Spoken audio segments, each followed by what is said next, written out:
Welcome to the second congregational meeting here before our Lordship Sri Sri Radha Govinda and our beloved Srila Prabhupada. We have a special guest with us today, our dear godbrother Vaisesika Prabhu. Please give him a very hearty welcome. We're very happy that he could stop here on his way to India, where he's going to be conducting his annual Puri Yatra. With how many people, Prabhu, will be coming with you? 100. Soon it will be 200 and 300 when everyone comes. You have to take numbers. He only takes 100. We'll draw a lottery. The biggest book distributors get to go. So, of course, this is, especially for us, it's a very eventful evening. Vaisesika Prabhu has been requested and is accepted to be one of the GBCs for the greater New York area.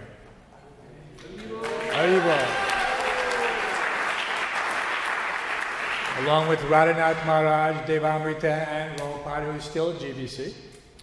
So we're looking forward to his particular input in what we know as our family business. Very famous recent publication, which is called On the Back Table, for anyone who's enthusiastic about book distribution. It's something that everyone must read, and the ladies are waving the books in the back, Our Family Business. And the fruits of this are seen every day on the streets of New York. In the subways, on the streets, at Union Square, at the Barclays Center. Every day the devotees are distributing books. I think everyone knows that in this December marathon, there were more books, the most books distributed since 1989. 6,500 big books, just from the Harinam party, basically. So this is something we want to keep up. The most books distributed since 1989. So this is a good sign of the future. And I'm getting all these text messages that there's big traffic jams and the subways are backed up and there's a lot of devotees who will be coming. But we can't delay the program so much because we have a lot to hear. This is mostly an opportunity for Vaisesika Prabhu to share his vision. Everyone, I think, knows, if not, Vaisesika Prabhu was here in the 70s on 55th Street, where we had many of the book distributors that, at that time, Pragosh Prabhu, Vaisesika Prabhu, Sarvabhauma. Who else was there? Prem Kishore, and Tripurari Maharaj. Tripurari Maharaj was there visiting occasionally. I mean, he was not a regular. Sanjaya, our dear godbrother Sanjaya. Yeah, it's very nice. So, I don't want to delay because we're already a little late. We want Hare-Krishna, welcome. Please join us in the front, Bhushaya, another old book distributor, friend of Vaisesika, Bhushaya. And I'm sure you'd like to lead us to some invocation. You can sit, yes, you can sit.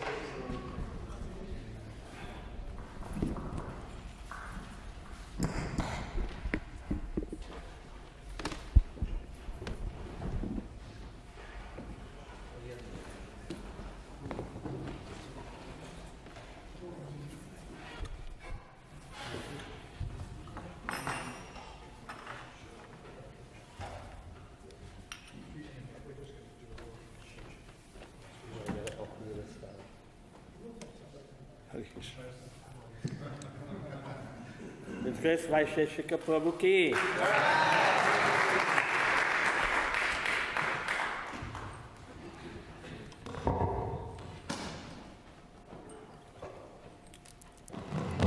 Hare-Krishna.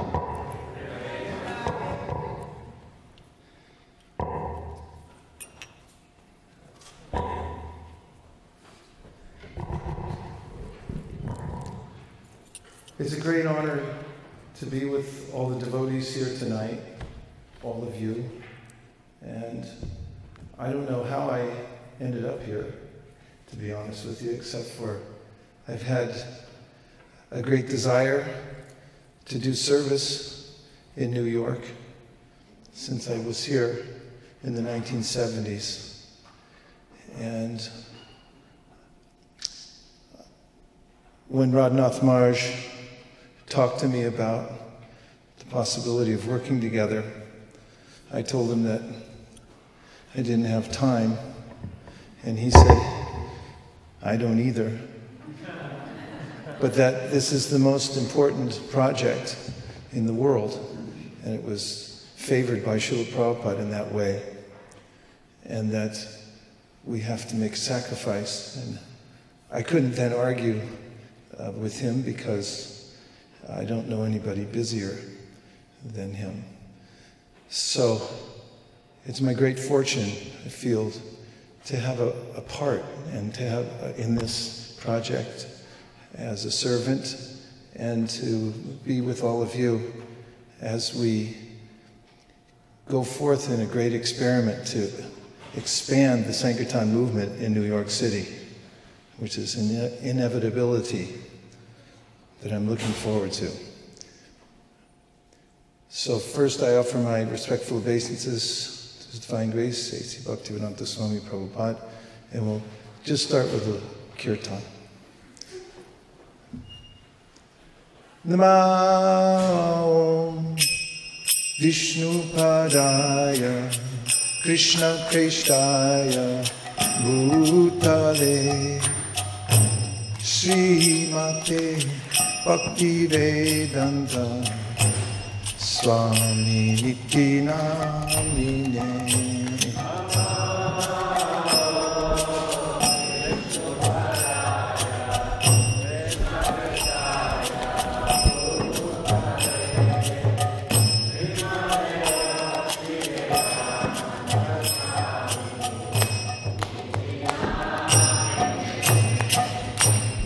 Namaste Saraswate Devi Gauravani Pracharine Nirvishesha Shunyavadi Paschatyarishatarine.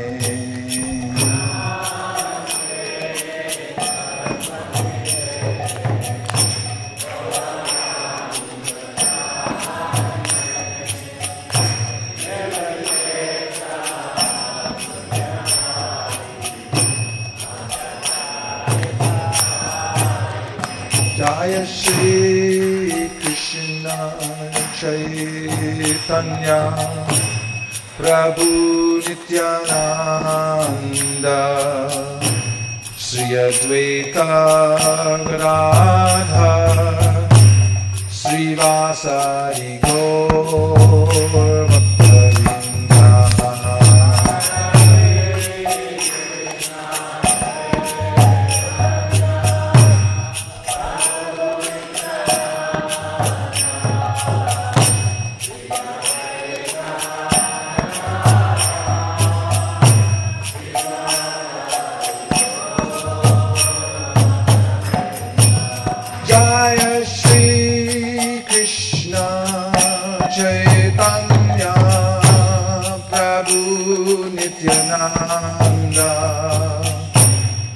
Advaita Gadadhara Sri Vasari Gaur Bhakta-vrinda.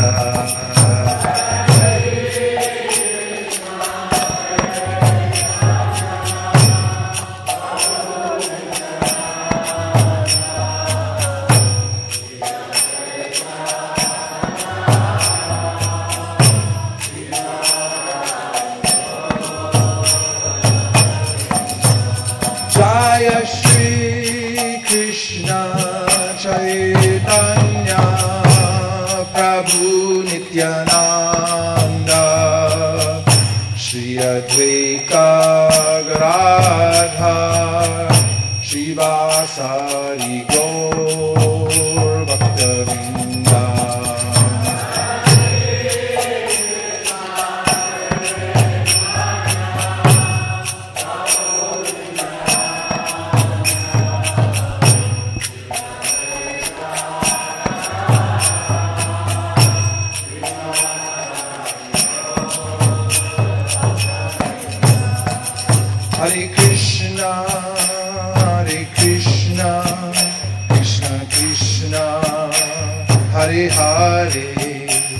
Hare Rama, Hare Rama, Rama Rama, Hare Hare.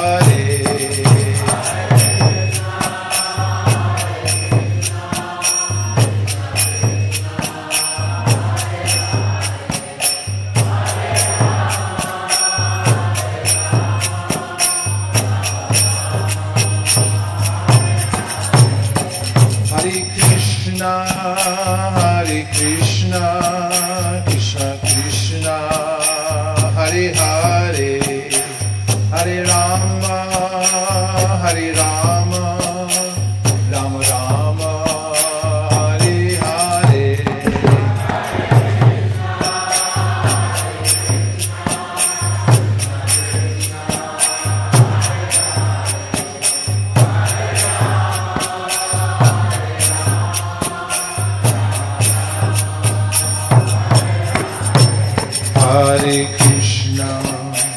Hare Krishna, Krishna Krishna, Hare Hare, Hare Rama, Rama Rama, Hare Hare.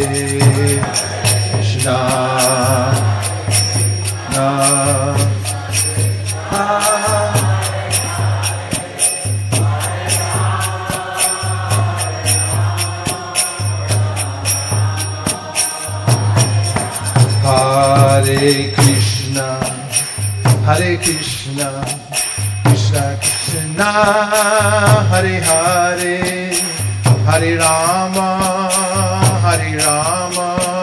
Rama Rama, Hare Hare. Krishna,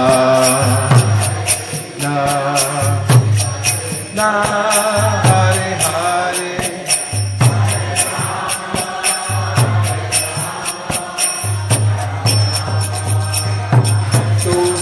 Jaya Jaya Gopala Jaya Jaya Govinda Jaya Jaya Gopala Jaya Jaya Radha Ramana Hari Govinda Jaya Jaya Radha Ramana Hari Govinda Jaya Jaya Govinda Jaya Jaya Gopala Jaya Jaya Govinda Jaya Jaya Gopala Jaya Jaya Radha Ramana Hari Govinda Jaya Jaya Radha Ramana Hari Govinda Jaya Jaya Sai Gaura Haribo, Haribo, Haribo, Sai Gaura Haribo.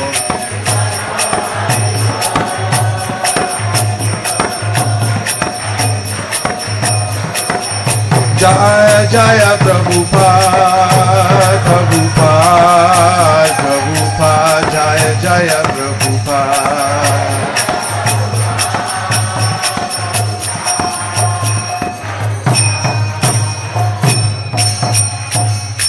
Nitai Gaur Premanande, Shri Harinam Sankirtan Ki, Shri Harinam Mahamantra Ki, Shri Harinam Prabhu Ki, Go Premanande, Nitai Gaura Haribo, Haribo, Haribo, Nitai Gaura Haribo.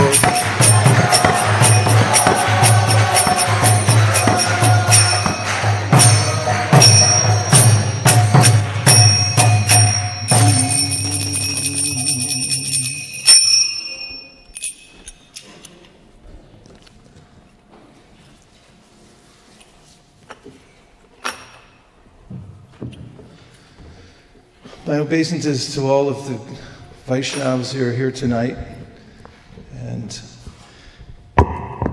just driving through New York City, looking through the windows and all the apartment buildings, I remember what Prabhupada wrote when he was in Vrindavan. and meditating on being here, he said, people are in their homes and they're looking out the window down the road and they're wondering, when are Nitai and Gaur going to come and save me? That's in his Vrindavane Bhajan. And Lord Chaitanya Mahaprabhu gave an open order to everyone.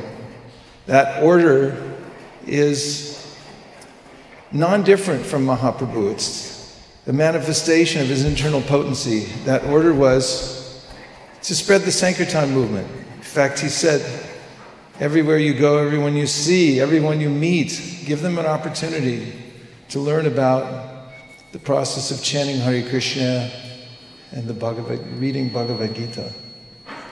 Gain. And so that's open to everybody.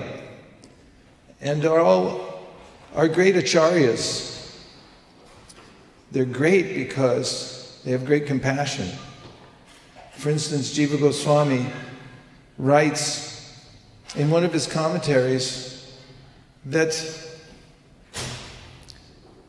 performing all kinds of devotional practices without including the showing of compassion to all living entities is like lighting a sacrificial fire and then the fire goes out and you pour the ghee on the ashes. Bhaktivinoda Thakur says, Jive doi Krishna nam sarva dharma sar, that the essence of all dharma is to show compassion for the living entities by widely spreading the holy names so that they can come in contact. And when one focuses on this basic principle, the very basics, which are that Chaitanya Mahaprabhu is Krishna, Radha and Krishna combined, that as Narottam Das Thakur says in his song Gauranga, Gaurangera Duti Para, that by serving the lotus feet of Lord Gauranga, by diving into the Sankirtan movement, then one will come out on the shore of Vrindavan, the pastimes of Radha and Krishna. And that it's a rather simple thing. The Sankirtan movement means to organize ourselves in such a way that we can spread the Sankirtan movement, so that more and more people can come in contact with hearing about Krishna, hearing the holy names, reading Bhagavad Gita and Srimad Bhagavatam, making the Bhagavatam famous, and giving people an opportunity to come into an atmosphere where they feel safe to practice spiritual life. And organizing around these basic principles is very enlivening. Whenever we get together and we talk about how to facilitate people, how to go out and meet people and give them an opportunity to take to Krishna consciousness, then everyone in the room becomes animated. I've seen it in all kinds of meetings. I've been in managerial meetings, GBC meetings, and oftentimes once the topic was the 8 worst temples in America and what to do about them. I mean, nobody could figure it out. And the energy in the room was extremely distressed.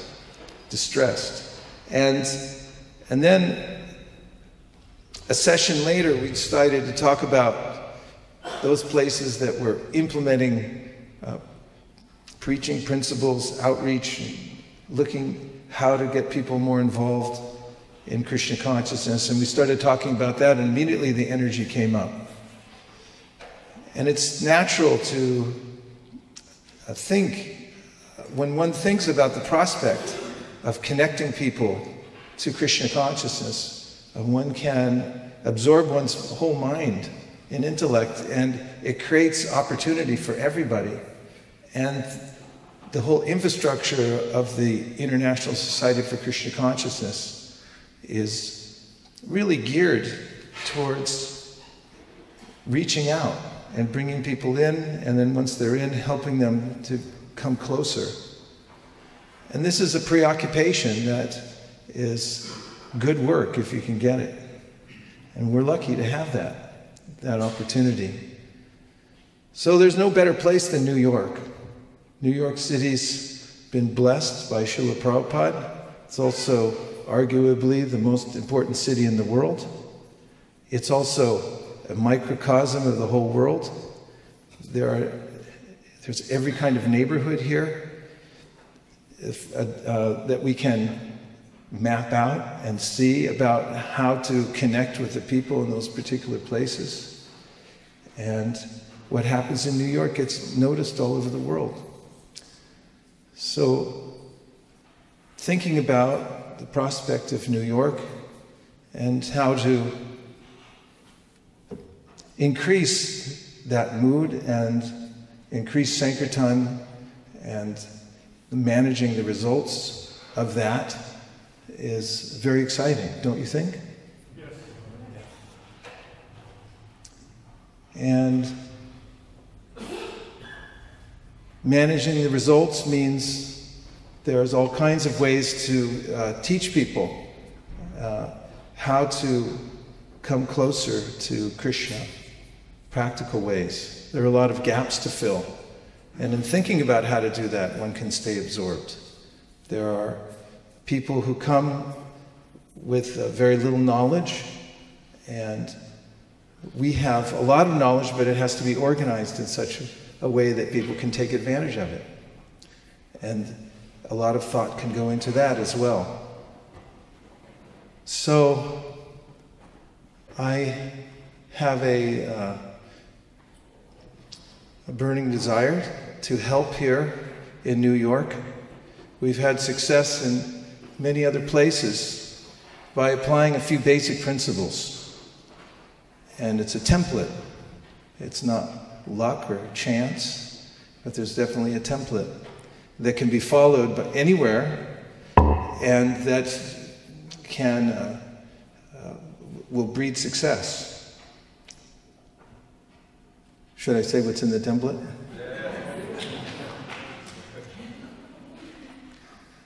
You don't mind if I'm talking a little bit directly about Sankirtan to start with, because I've found that it is a way in which, a principle around which to organize in any community. This basic principle of showing compassion, Jive Doi Krishna Nam Sarva Dharma Sar, the way in which Bhaktivinoda Thakur said this is the essence. It's very practical to think about a single principle like that, and then everything else joins in around that. So, some of the principles that I've found work very well wherever I've gone and wherever we've implemented these kinds of ideas. One idea is teamwork, and that is all for one and one for all.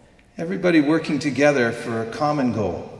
For instance, in North America, 5.5 years ago, actually it was maybe 6 years ago, we came together at a GBC Temple President's meeting with an idea to unite all of North America as one team for Sankirtan, and consider that we were working as one, not in many divided teams, but one big team. Of course, there's always teams within the big team. And since we started that, among other principles, but that was like a main principle, that was the main principle, we tripled book distribution in North America. Did you know that? Were you all aware of that? The BBT was way down to about $750,000 a year, which is so low that it was very hard to keep books in print, because they printed cycles and people were always asking, why can't you print everything and have all the books? And they would say, because we don't have any money. And when we started this teamwork, working as one team, every year we've increased in North America as one combined team, and we're over $2 million now. So we've more than So that was a precipitous increase in a short amount of time, and it's based on principles. And so one of the principles is teamwork, everybody working together for a common goal. When we agree upon a goal, when we look at goals, and Prabhupada said this in a letter that he wrote to Karandar Prabhu, one of the early managers in ISKCON. He said that managers should inspire the devotees with an atmosphere. Create an atmosphere in which devotees do service that is individual, spontaneous, and voluntary. And he said they should always create a fresh challenge so that the devotees will want to rise up and reach that goal together. And it's within that gap between making the goal and then rising up to reach it that our progress takes place in the Krishna consciousness movement. There has to be tension. In fact, Srila Bhaktisiddhanta Saraswati Thakur would mandated when his temple presidents and the Gaudiya Math would get big donations, he'd make them spend the money immediately on festivals so that they were broke. Because he wanted them to feel that tension, like where's it going to come from next? How are we going to do this? And in that, one has to pray. When you're a voluntary organization, you pray. I'm not saying everyone should be broke all the time, but I am saying that there should be tension. There should be goals, common goals to look at together, one mission that we want to rise up and meet. And within that, there's a time, once you ratify the goal and you say, yes, this is what we're working on together, then there's some sleepless nights, especially for those who are taking responsibility for reaching the goal. Because you might start thinking, well, how are we going to do that? Have you ever had that experience? So, Bhakti Tirtha Maharaj used to say, when you receive an order that's impossible to enact, but you agree to do it anyway, that's when empowerment happens. And so there's a way in which the Krishna consciousness movement, it's a voluntary movement. Our main purpose is to go on expanding the preaching unlimitedly, Prabhupada writes in the Adi Leela. And in that, we have to set benchmarks and try to rise up and reach them. And in doing that, we gain capacity. We realize capacity that we didn't know we had before. And that's exciting because we start to see it's not coming from us, it's coming from Lord Chaitanya.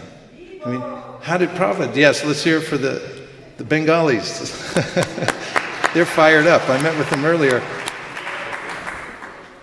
And, how did Prabhupada do it? Similarly, he kept that goal in front of him and above his head. And he prayed to Lord Chaitanya. It's mentioned by Kaviraj Goswami in the Chaitanya Charitamrita that Lord Chaitanya Mahaprabhu was the greatest capitalist, the greatest spiritual capitalist. I come from Silicon Valley. There people are always looking for venture capital. They need loans to enact their ideas and make them work. But anybody who comes forward and says, Chaitanya Mahaprabhu has given an order, I'm going to take it, that person Mahaprabhu will back. And you can risk it all. In fact, that's what's exciting in life, taking risks. That's why people gamble. Prabhupada once said, there's a replacement for all these regulative principles. One of them is gambling. Any gamblers? So he said, the replacement for gambling is surrender to Krishna. That's a little nerve-wracking. Then make a prayer. Krishna, please do whatever you wish with me. So gambling on the Krishna consciousness movement, that's exciting. Putting your life on the line, taking some responsibility and making a goal that's beyond what you think that you can do. Of course, it has to be reasonable, but it has to be a stretch. And when we're stretching, we're growing. So this is one of the principles that Prabhupada taught, very simple principles. Create an environment in which devotees want to do service that's individual, spontaneous, and voluntary. It means living entities are all different, so they're interesting. They have their own modes of doing things. There has to be a way in which to empower them. Prabhupada once said bureaucracy means it's an official system to say no to everything. But Krishna consciousness movement, Prabhupada's brand of Krishna consciousness was say yes to everybody who wanted a stake in the Krishna consciousness movement. And those who are leading must create a facility so that people can grow into those roles and empower them. And empowerment's not such a difficult thing. It just means to believe in the power of Lord Chaitanya Mahaprabhu and the living entities who are surrendering to him. Because if anybody surrenders to Lord Chaitanya, no matter how lowly they may be to start with, they'll be elevated by his power. That's why there are statements in the Shastra about how a blind man can see the stars in the sky and a lame man can cross mountains because of that principle. So teamwork and setting goals. Goals, I like to say, it's like flipping a switch. When you make the goal and you ratify it, and then immediately the energy comes in. Just like I go to various places where I'm invited to help develop book distribution teams. And before I'll go to a certain place, I ask for a certain concessions. Otherwise, I wouldn't be able to go. And one of them is that I get to meet with the temple president and the GBC, if possible, and the temple board. And that we talk about a worthy goal to increase our Sankirtan. Because if that's not there, if there's not a consensus that everyone agrees that let's do this, then there's no traction. But when everyone agrees and they say, okay, we agree to this, and you can see it's a little nerve-wracking. I was recently at in Alachua. This is one of the great secrets in ISKCON. This is the most accommodating and beautiful community I've been to in Alachua, Florida. And I got to meet with the temple president, the GBC, and the board all together. And they wanted to increase their book distribution, so I said that let's set a goal together. But it has to be considerable, something that will make us lose a little sleep at night, at least for the first couple nights after we set the goal. And we sat around for about a half an hour talking about it back and forth. It's something you really have to consider because your life changes after you make a goal and then you say, I'm going to do this. You can't back down after you do that, right? Especially when it's an official situation and you're all together, right? Yeah, you have to do it. I mean, we never considered when Prabhupada told us to do things that, well, I can't do it. Rameshwar Prabhu said once, Prabhupada, that's impossible. It was impossible, what Prabhupada said. He said, print all these books in 2 months. The whole Chaitanya Charitamrita, it was impossible. And Rameshwar just said, it's impossible. And Prabhupada said, no, not impossible. That's a word used in a fool's dictionary. That was his mood. And when he agreed to do it, Rameshwar Prabhu told me when he agreed to do it, he said, okay, well, I have to do this because there's no other choice. Then he said, then an energy started, an intelligence, everything started coming into his mental system. And so in Alachua also, when they wrote their goal on a piece of paper, everyone signed it, slid it over on the table. Take a look at the goal. And everyone was in, and then the energy started. It's considerable, so it's a simple principle. One must take some responsibility, and collectively as a team, deciding on worthy goals and then setting goals together as a community. And all for one and one for all, everyone working together. A lot of devotees each doing a little bit. This is one of the principles that I've found is extremely important in the Krishna consciousness movement, is to consider everybody's contribution. There's a way in which everyone just wants to be encouraged. This material world is a very discouraging place. By the way, we encourage you to turn your cell phones on and keep the ringer on, because if it goes off in the assembly when we're having a discussion, then you have to buy one of those books in the back. Okay? Raise your hand if it's not okay. All right, it's okay. I don't know how much they are, and by the way, although I wrote the book, it's not my book. I gave the copyrights to the BBT. I wrote it just to pass on the ideas. And whatever I'm saying, the ideas are in there. So, encouragement, a culture of encouragement, means that everybody needs encouragement, every living entity, because the material world is an oppressive place. Everything's pressing on me here. And my mind presses, the senses press, other people press, time presses. You ever feel pressure?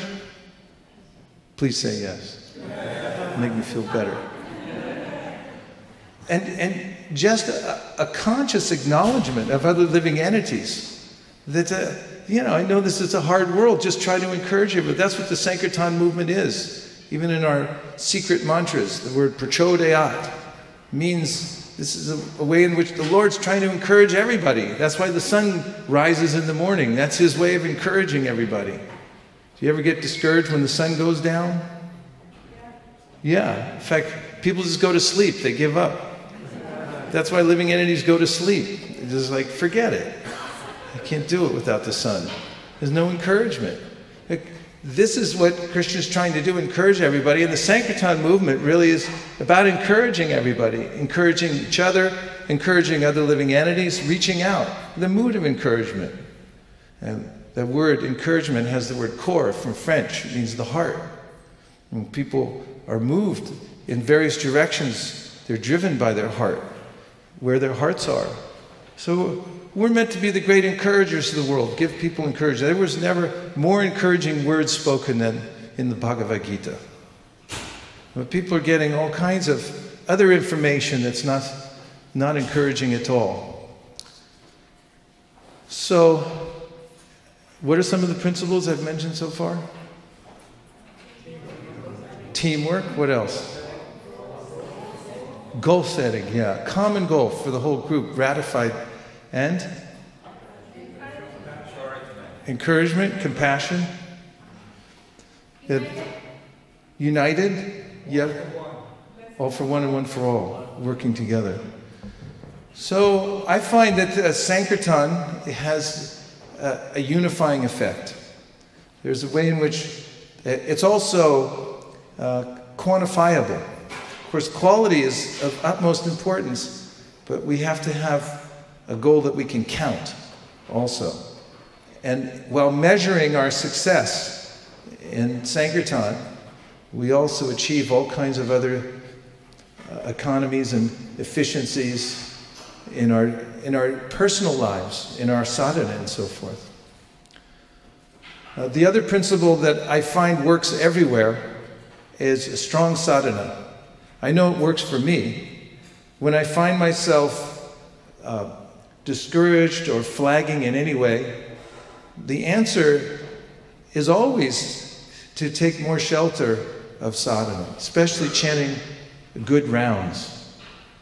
Like, if you chant 16, at least, really good rounds in the early morning, you're bound to feel a sense of hopefulness in your heart, because you'll see your own potential, and also you get a sense of non-attachment to things that aren't important.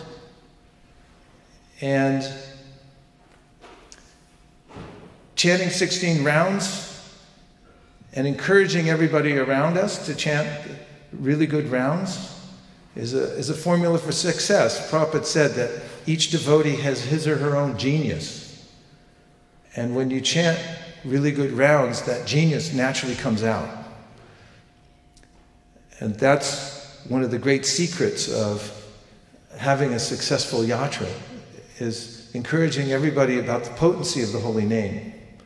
And then also regularly hearing from Srila Prabhupada's books, especially Bhagavad Gita, Srimad Bhagavatam, Sri Chaitanya Charitamrita, Nectar of Devotion, Nectar of Instruction. What else? Shri Upanishad, and so forth. There's a way in which I always feel that there are very difficult decisions to make throughout the day and week and month and year and lifetime. Do you ever find that? I always find that decisions are generally they don't come with easy options. Both options often look dire to me. However, when I take time in the morning to read from the Srimad Bhagavatam and hear Srila Prabhupada's purports where he's talking about the fact that you have nothing to do with this world. Like, he quotes several times in his purports, Asango Hyayam Purushaha. I was astounded when I read that. I had to read it about 5 times. It means, living entity, you have nothing to do with the material world. Well, what a relief that is. I mean, who else tells you that? Where else do you get such information?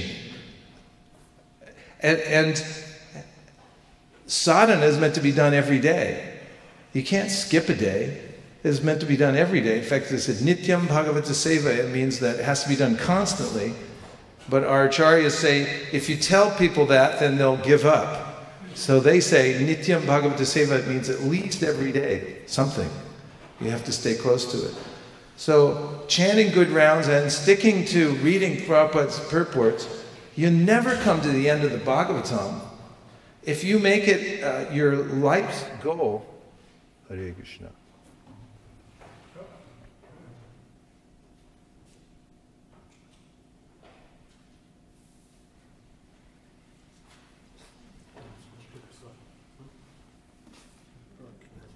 Hare Krishna, Krishna Krishna, Hare Hare, Hare Rama, Hare Rama, Rama Hare Hare.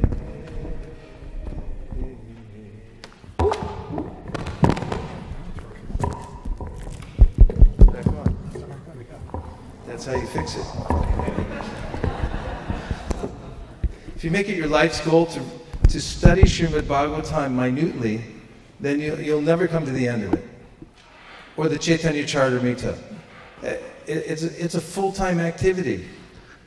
And these kinds of preoccupations, taking care of these basics first, gives one the wherewithal to not only make good decisions, but also to have the vision that I spoke about in the beginning, that the world is an opportunity for giving people Krishna consciousness.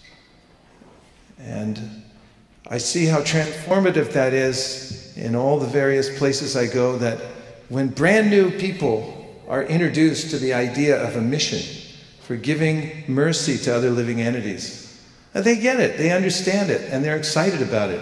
And when they're given an opportunity within a safe framework to go out and do that, they naturally become filled up with enthusiasm for Krishna consciousness, including hearing and chanting. The two things go together, just like rice and dal. Anybody like rice? Where's my Bengalis? 2 people like, 4, 5, 6. All right, quinoa. Okay, so rice is a universal staple. And then there's dal, and they're both good foods, right? Say yes. You're in the Hare-Krishna movement. So now, according to Jamuna's cookbook, I read her cookbook partially, Lord Krishna's cuisine, in the section on rice, she said when you put the two together, you get 42% more nutrition. So in the same way, there's hearing and chanting. Good, right? Say good. And then there's Sankirtan, going out and giving Krishna consciousness to everybody. Good, right? When you put the two together, great. It's super sadhana. And we see that people, just tonight we were having a meeting earlier, and some devotees were saying, when we go out, distribute them, we say, I have to read this. And when you read it, you say, I have to go out and give it to other people. And these two activities, hearing and chanting and distributing to as many people as possible, and managing the results of that, is what keeps energy in the Krishna consciousness movement. It's something that has to be renewed every day. And we have to have the vision that the acharyas had, that this is something vital that has to be given to everybody. And from that energy, one can overcome all kinds of difficult situations, even intractable situations. Ever run into any of those? Intractable? Say yes. Yeah, okay. Even those can be overcome by the power of Sankirtan and hearing and chanting. So I have one book sold. How much are they? How much? $20. Okay. So Prabhu in the front row here would like to have a book. If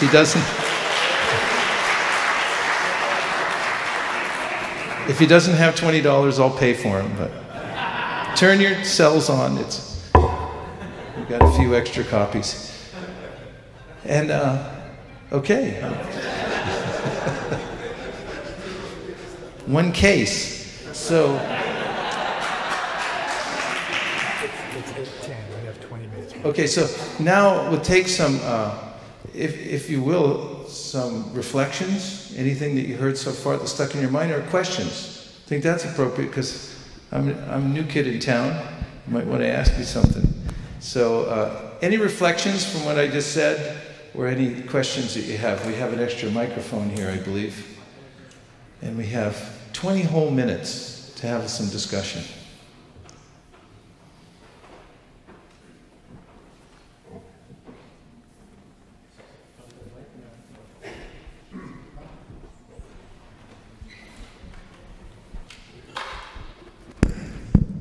So I'm going to ask a question. Okay. So all these things that you described just now, these ingredients, why are they, or were they missing from New York for such a long time? Well, I don't know if they're missing. It just needs a little more, every system in the material world tends to drift apart at some time. Krishna says, Yoga Nashta Parantapa. I'm re-speaking the Bhagavad Gita now, he said, because people have forgotten the message. It's become distorted. And in the Uddhava Gita, Krishna tells Sri Uddhava that over time, the message always gets distorted because of the three modes of material nature. It's not so astonishing that things drift apart. It's more astonishing when they stay together. And that's the exciting prospect, is to keep them together as long as possible. I mean, you see teams all over the world. How long can they stay together? There are cycles that everyone goes through. And sometimes when you're down, it's actually helpful, because then you can regroup and come back stronger than you were before. You learn from your mistakes, and you see what are the ways in which we can actually rebuild in more positive ways. It's an opportunity, really. So it's Krishna's arrangement. Yes. Mataji?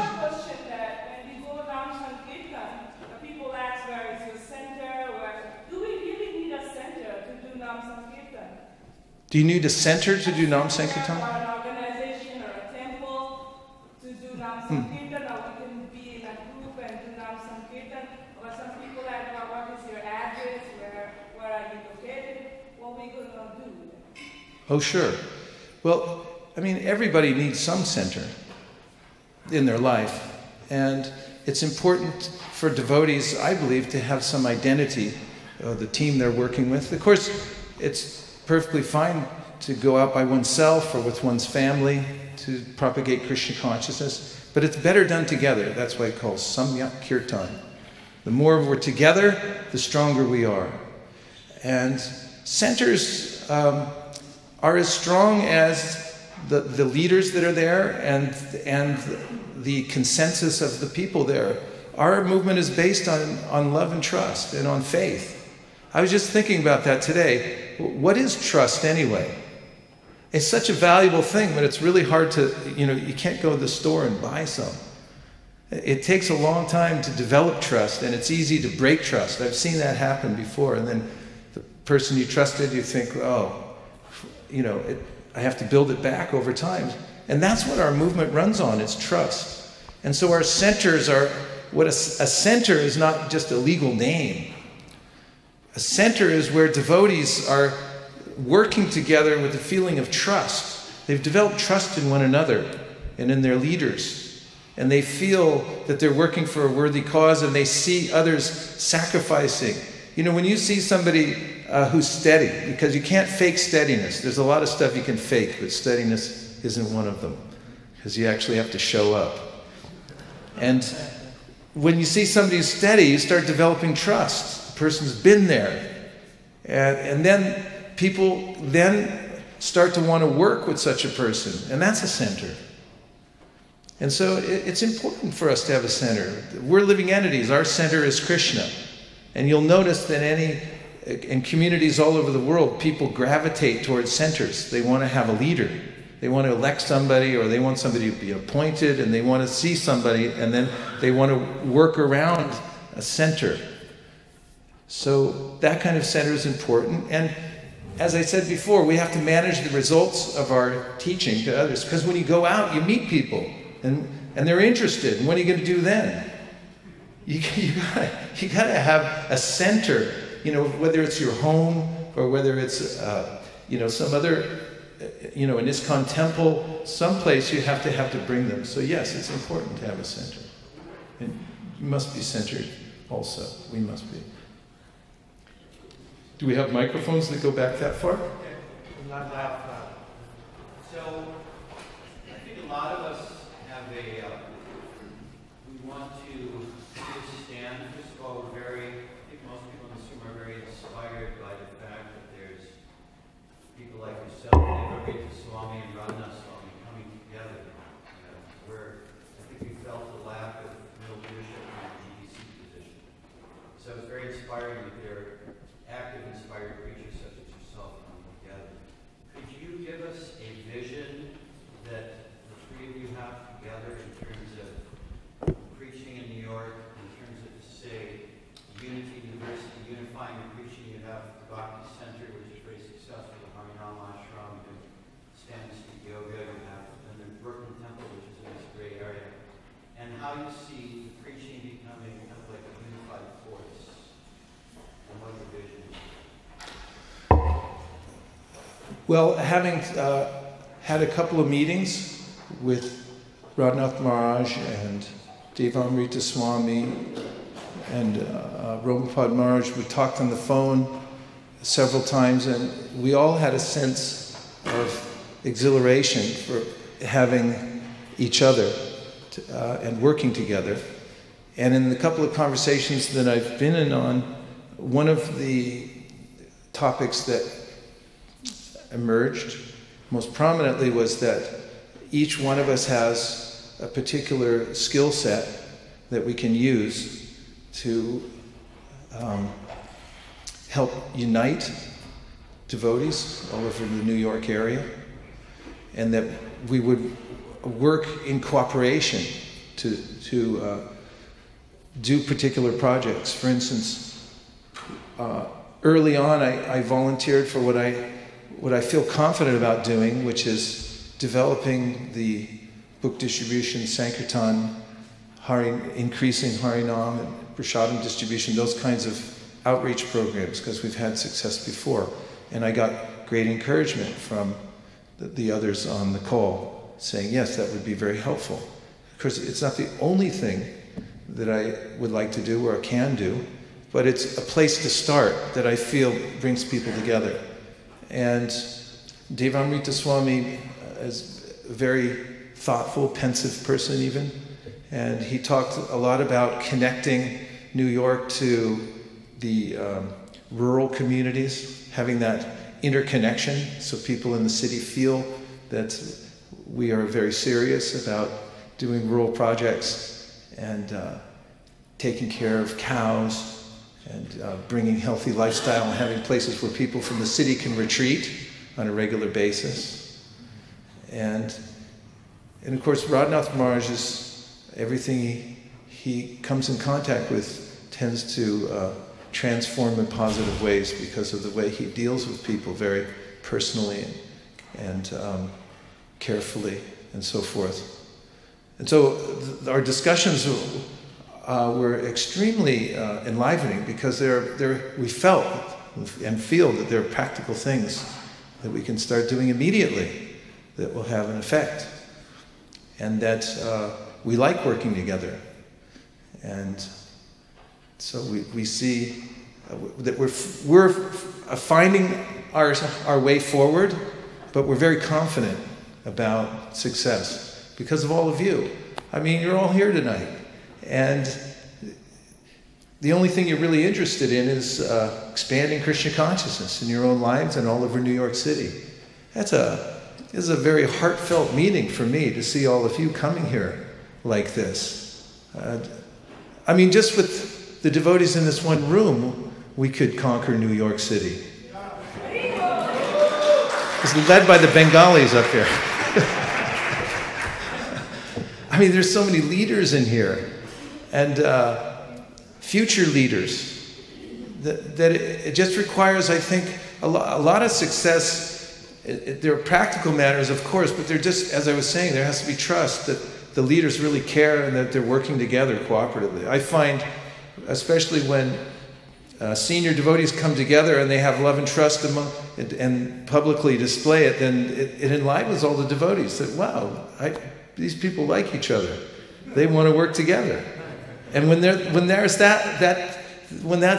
people see that, they just feel like, okay, I can do anything. I can rise to the occasion. And that's an important part of the equation. And we do work together well. It's been very nice. And I'm on my way to Mayapur. That's going to be a major topic there. Maybe the major topic. As we're talking about New York. And it's all, we're going to be able to discuss practical things together. Ways in which to increase. Hare-Krishna. Yes. I think she'll definitely need the mic. The mic can't. Hare-Krishna Dandava. Gopal Chapu, can I have? Anyway, go ahead, I'll repeat it. I would like to know why you don't like to organize the Harinam Sankirtan Mela, like in Mayapur. She would like to know why we don't organize Harinam Sankirtan Mela like in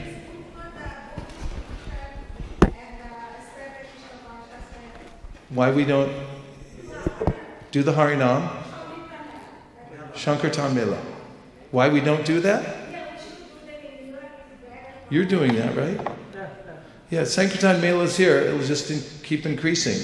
There are lots of ways that we can increase. Harinam's famous in New York because of Ram Roy and the Sankirtan Ashram. I mean, nobody rocks the world like them.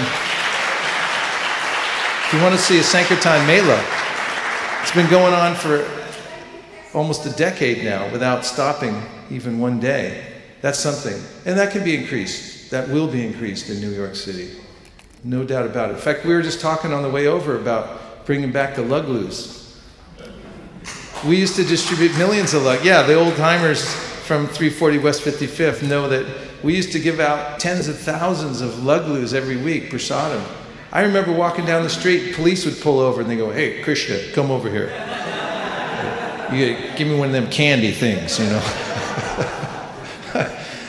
We should be known as givers. Everywhere we go, preaching means giving. It means giving out. This is Devotee-Programs. It means to give gifts to the people of the world. We have the best gifts.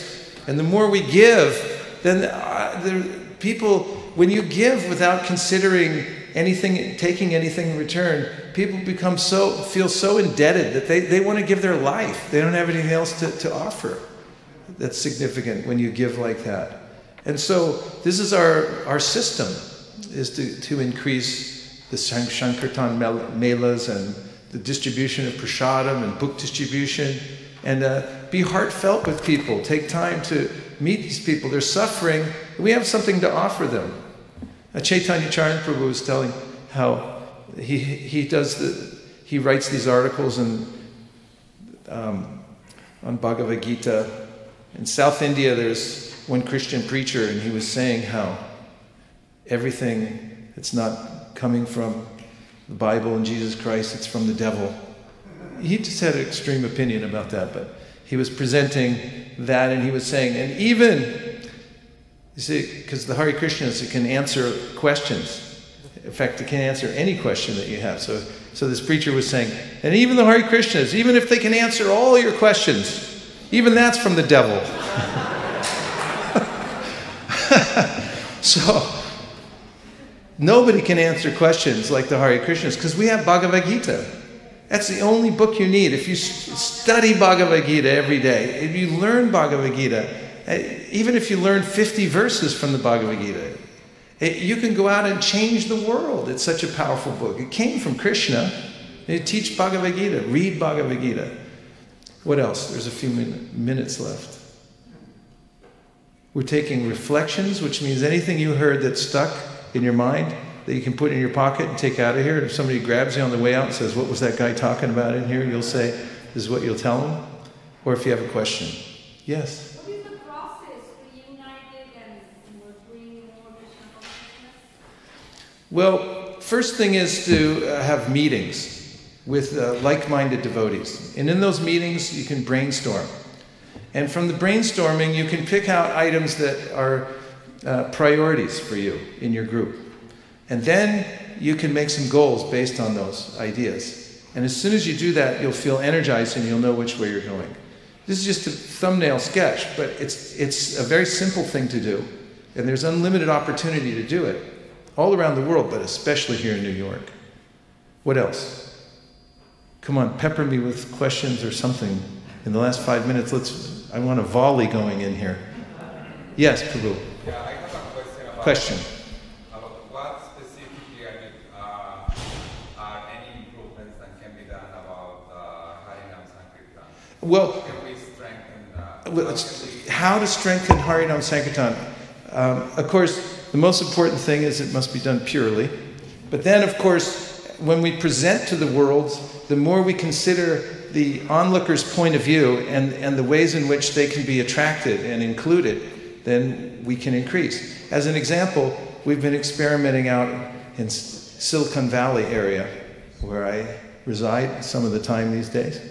And we have what we call a Kirtan oasis. And then the reason we made that name is we thought of it in terms of a place where people can come and rest from the material world. So we had Harinam, and then we set up some signage. At night we have some lights. Of course, this required a permit. And we found out you can actually get permits for these things.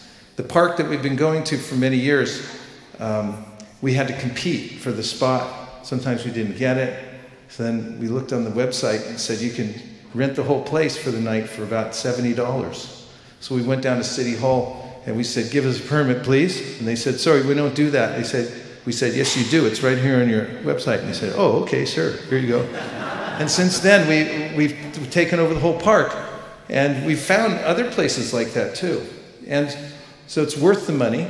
And then we put up a light, like at night, there's a light show.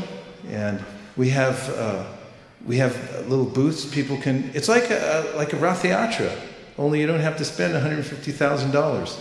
You can have a little meditation booth, changing bodies and things like that. It all fits in a small van. It can be set up. And we've found huge increases from that. And from the branding of it, the way it looks, when people come, they go, oh, I think we'll stop here instead of going down the street. And they stay all night, and devotees come and so forth. So the way to look at any of our projects is how to develop them in such a way that it opens people's hearts, imaginations, and makes them feel welcome so they can come in and be part of it. And just a little tinkering in those ways goes a long way. And there's a lot that can be done there. So that's just some cursory ideas, but there's a lot more that can be said about that. A couple more. Anybody else that hasn't asked or made a point yet? Me. Yes, Prabhu. I just want to mention something that I've learned from my experience living as a devotee.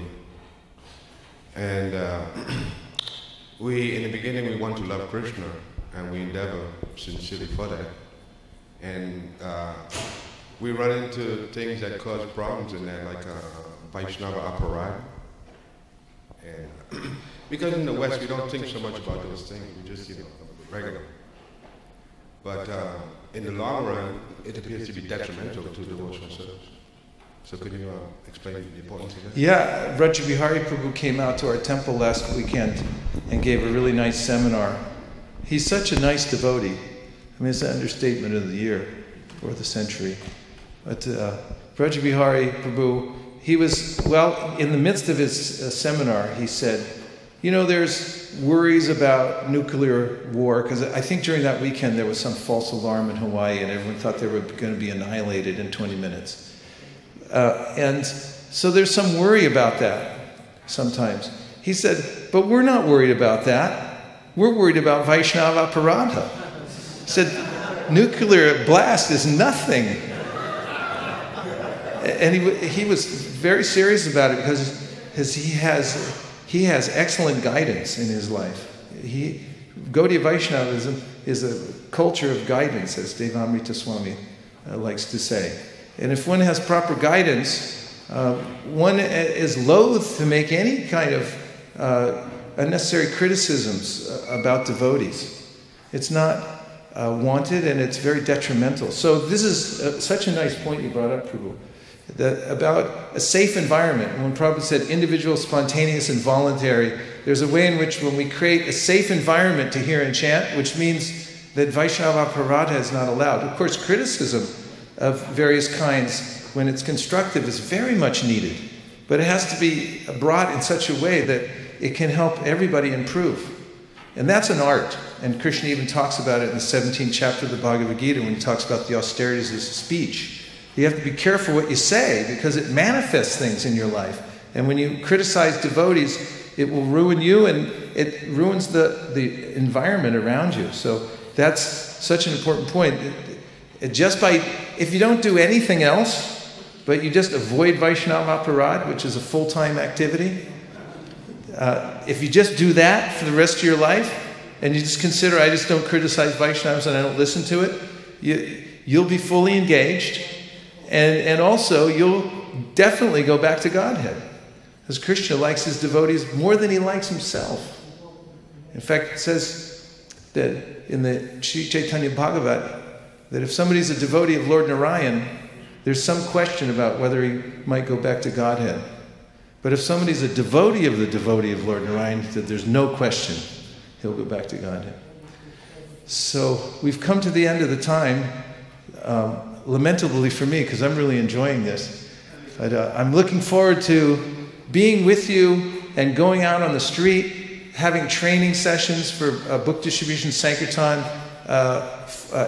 looking at all the different ways that we can make improvements together, set goals for ourselves where we feel enlivened, and we can be unified in the whole New York area as much as possible as one team, so that we feel that we have a common cause all throughout New York.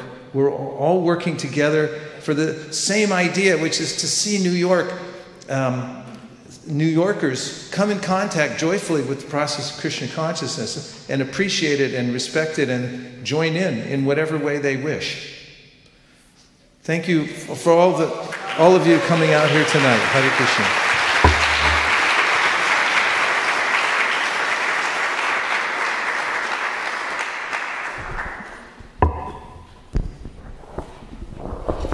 We want to give a big Hari Bol to Vaisesika Prabhu. Thank you for taking the time out of his busy schedule. Of course, we're happy that everyone also took the time out of their busy schedule to come here. This is where it all begins. We all join together. This is Sadhu Sangha. This is not an ordinary gathering. It's not that we invited you all here to fill up a bunch of seats. We invited you all here because there's energy. There's real spiritual potency. And we have to just somehow or other, as Prabhu was saying, to manifest it. So this is the start. We're coming together all the time, more and more. Let's see now. Mother Rasa Krita wanted me to make an announcement. So I have to make sure. We're sorry that Mother Rasa Krita couldn't be here. I think everybody knows who she is. Chaitanya Prabhu's good wife. And because we have some upcoming programs. And let's just get to that. And then there's prasadam upstairs in the cafeteria. So we're all going up there in a second. Okay. February 10th, Nityananda Trayodasi. And of course, March 3rd, Gaur Purnima. Now, Nityananda Trayodasi, where do we have the same? So it is here. So we've secured the permit by Mituna's hard work, interacting with the bureaucrats at the Department of Education. We have to give them a nod. So what would be the time? Times? 6 to 9. And then on Gaur Purnima?